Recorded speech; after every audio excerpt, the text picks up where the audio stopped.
for the first time confirming Russia is developing an underwater drone that can potentially travel thousands of miles and strike the U.S. coastline.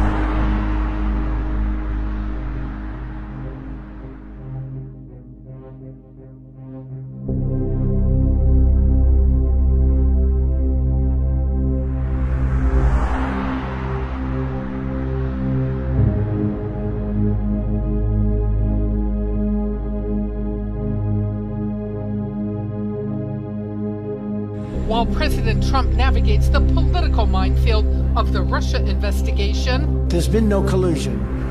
There's been no crime. Pentagon and State Department unveiled the toughest line yet against Vladimir Putin's military in a report on nuclear threats and the Trump administration solutions. Russia has increased its reliance on nuclear weapons and its capabilities, and it's, as we've pointed out, it's building a large and diverse nuclear arsenal.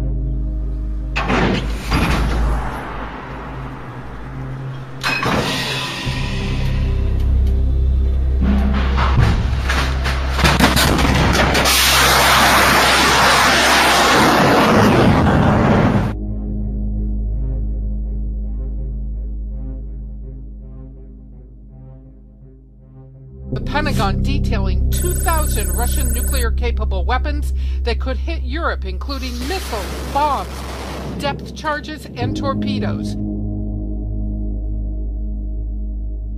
A leaked Pentagon document says Russia is working on an underwater drone nuke. The autonomous underwater vehicle, dubbed Canyon by the U.S., was conceived to target coastal areas. Russia reportedly refers to it as Ocean Multipurpose System Status 6. The warhead measures 5.5 feet wide and is 79 feet long. According to Popular Mechanics, it has a range of 6,200 miles and can dive to over 3,000 feet and travel at 100 knots. The device can also wield a 100 megaton nuclear payload and reportedly contains the radioactive isotope cobalt-60. That means an area struck by it would be dangerously radioactive to humans for around a century.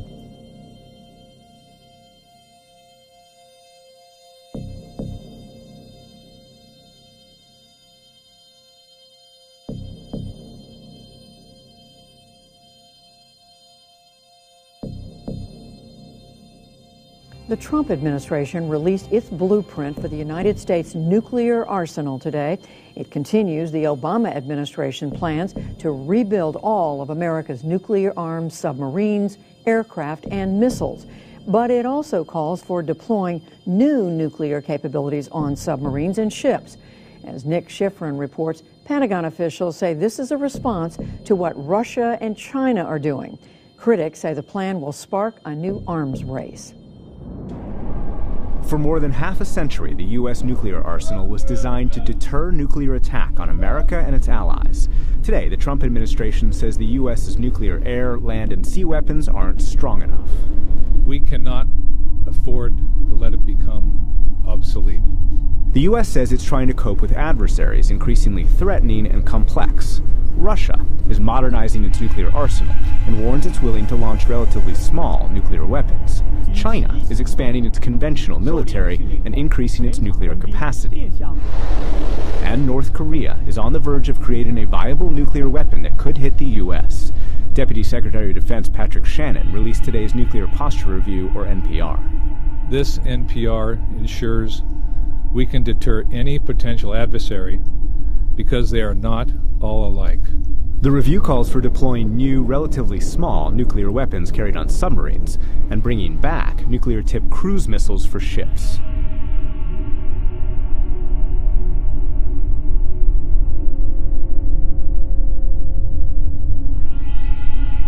The review also says the U.S. would consider using nuclear weapons in response to non-nuclear attacks, such as strikes on critical infrastructure. John Rood is the Undersecretary of Defense for Policy. In the context of a non-nuclear attack on the United States or our allies that was strategic in nature, that imposed substantial impacts to our infrastructure, to our people, that we would consider that context in evaluating the appropriate response, perhaps to include nuclear weapons.